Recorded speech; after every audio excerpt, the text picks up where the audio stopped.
यहाँ पर आप देख रहे हैं एक ऑप्टिकल स्पेक्ट्रोमीटर। यहाँ से अगर वाइट लाइट को पार किया जाए तो वो वाइट लाइट अपने कंस्टिट्यूएंट कलर्स में स्प्लिट कर जाता है, जैसे प्रिज्म से पार करने से होता है।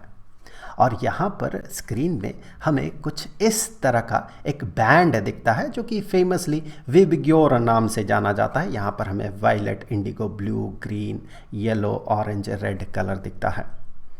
और ये जो स्पेक्ट्रम है इसे कंटिन्यूअस स्पेक्ट्रम कहा जाता है, क्योंकि यहाँ पर आपको एक कंटिन्यूटी दिखेगा। कहाँ वायलेट ख़त्म हो रहा, कहाँ इंडिगो शुरू हो रहा, कहाँ इंडिगो ख़त्म होकर ब्लू शुरू हो रहा है, ये समझ में नहीं आता है। कंटिन्यूटी रहता है, इसीलिए इसे कंटिन्यूअस स्पेक्ट्रम कहा जाता है।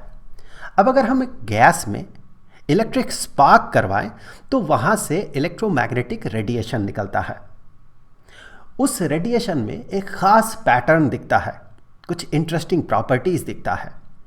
अब चूंकि हाइड्रोजन सबसे सिंपल एलिमेंट है, तो यहाँ पर इस चेंबर में अगर हाइड्रोजन गैस रखा जाए और उसमें स्पार्क करवाया जाए और उससे निकला हुआ इलेक्ट्रोमैग्नेटिक रेडिएशन के प्रॉपर्टीज़ को स्टडी किया जाए तो हमें एक बहुत ही सिंपल और इंटरेस्टिंग प्रॉपर्टी और पैटर्न दिखता है।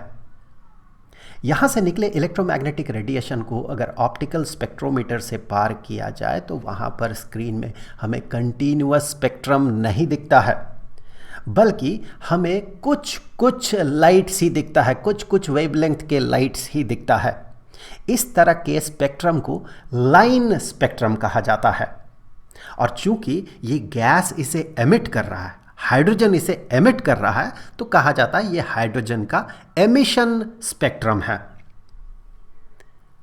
इस स्पेक्ट्रम को सबसे पहली बार ऑप्टिकल स्पेक्ट्रोमीटर से स्टडी किया था एक Swiss mathematician and physicist Johann Jacob Balmer ने।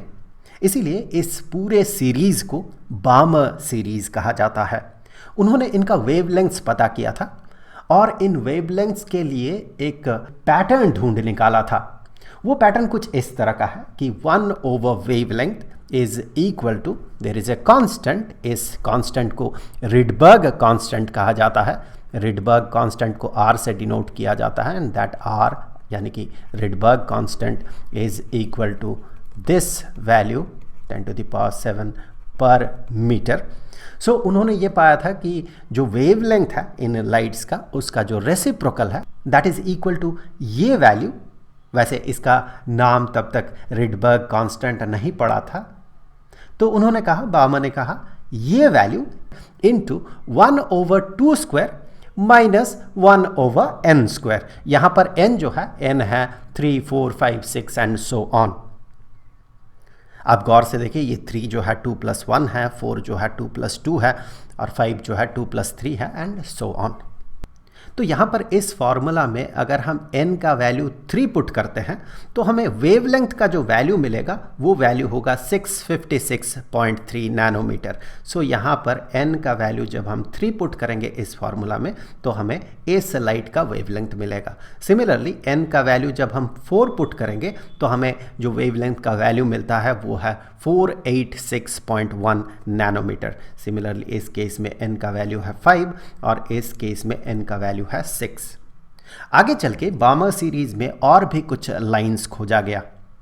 ये बामर को दिखा इसलिए नहीं था क्योंकि ये लाइंस जो है ये अल्ट्रा वायलेट रेंज में आता है और अल्ट्रा वायलेट रेज हम नेकेड आई से देख नहीं पाते। बाद में चल के इसे खोजा गया, लेकिन इनके लिए भी, इनके वेवलेंथ्स के लिए भी ये फॉर्मूला बिल्कुल सटीक बैठता है। और भी आगे चल के बहुत सारे सीरीज़ खोजा गया, जैसे कि लीमन सीरीज़ जो कि अल्ट्रावायलेट रेंज में आता है, जैसे कि पाश्चन सीरीज़ जो कि इंफ्रारेड रेंज में आता है, उसी तरह से ब्रैकेट सीरीज़ ये भी इंफ्रारेड रेंज में आता है, और इसके आगे फुंड सीरीज़, हम्फ्री सीरीज़ वगैरह वगैरह। इन सारे सीरीज़ में इसी तरह का एक फार्मूला बैठता है। उस फार्मूला को, उस जनरलाइज्ड फार्मूला को खोज निकाला था योहानेस रिडबर्ग ने। मैं आगे चल के रिडबर्ग ही कहूँगा, योहानेस रिडबर्ग। इन्होंने हर तरह के सीरीज़ के लिए खोज निकाला था इसी तरह का फार्मूला। वो फार्मूला, उसका भी स्ट्रक्चर कुछ इसी तरह का है कि 1 over wavelength is equal to वही कांस्टेंट, रिडबर्ग कांस्टेंट, लेकिन यहाँ पर इस 2 के जगह पे n1 है और n के जगह पे n2 है। अब देखिए यहाँ पर N1 जो है, N1 का वैल्यू होगा 1 2 3 4 एंड सो ऑन। यहाँ पर N1 का वैल्यू जब 1 होगा उस समय ये लीमन सीरीज़ को रिप्रेजेंट करेगा, और n का वैल्यू जब 2 होगा तो ये बामर सीरीज़ को रिप्रेजेंट करेगा। आप गौर से देखें यहाँ पर 2 है, N1 के जगह पे 2 पुट करने से हमें बामर सीरीज़ मिलता है। सिमिलरली N1 के जगह पे 3 पुट करने से हमें पार्शियल, और वहाँ पर 4 पुट करने से हमें ब्रैकेट सीरीज़ मिलता है। इसी तरह से 5 6 7 आगे के सीरीज़ के लिए।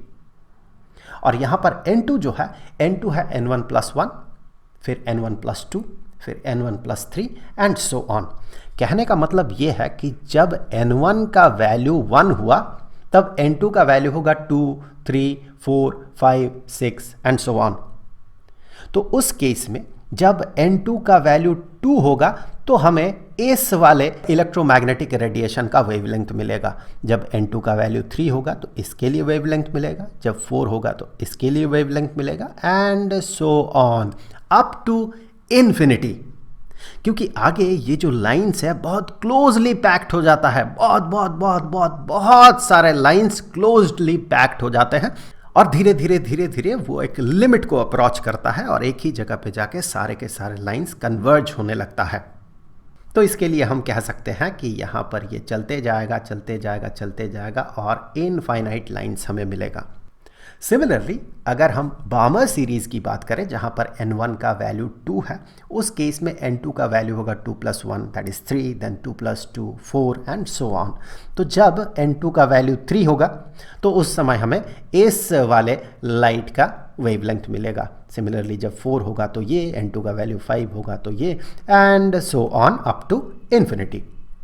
पार्शियल सीरीज़ के लिए ये वैल्यू हो जाएगा 4, ये हो जाएगा 5, ये हो जाएगा 6 एंड सो ऑन, और यहाँ पर ये हो जाएगा 5 6 7 and so on up to infinity. तो ये वाला जो इक्वेशन है जिसे कि रिडबर्ग ने खोजा था, इसे रिडबर्ग इक्वेशन कहा जाता है, और ये वाला जो इक्वेशन है जिसे बामर ने खोजा था, इसे बामर इक्वेशन कहा जाता है। ये जो बामर इक्वेशन है ये रिडबर्ग इक्वेशन का ही एक स्पेशल फॉर्म है। एक स्पेशल सिचुएशन में रिडबर्ग इक्वेशन ही बामर इक्वेशन में कन्वर्ट हो जाता है, और वो स्पेशल सिनेरियो जो है वो है N1 का वैल्यू जो है, N1 का वैल्यू 2 है। अब बामर और रिडबर्ग ने इस पैटर्न को खोजा तो था, लेकिन इसके पीछे रीज़न क्या है ये वे लोग नहीं बता पाए थे। आगे चलकर नील्स बोर आते हैं और इसके पीछे का रीज़न को एक्सप्लेन करते हैं, और एक बहुत ही एक्स्ट्रा ऑर्डिनरी चीज़ होता है। वे इसी पैटर्न को खोजते हुए हाइड्रोजन का एटॉमिक स्ट्रक्चर पता करते हैं, जो कि Bohr model of hydrogen atom के नाम से जाना जाता है।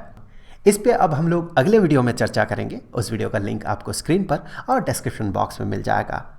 वहाँ पर आपको इस चैप्टर के प्लेलिस्ट का भी लिंक मिल जाएगा। तो मिलते हैं अगले वीडियो में, तब तक के लिए खुश रहें। Good bye.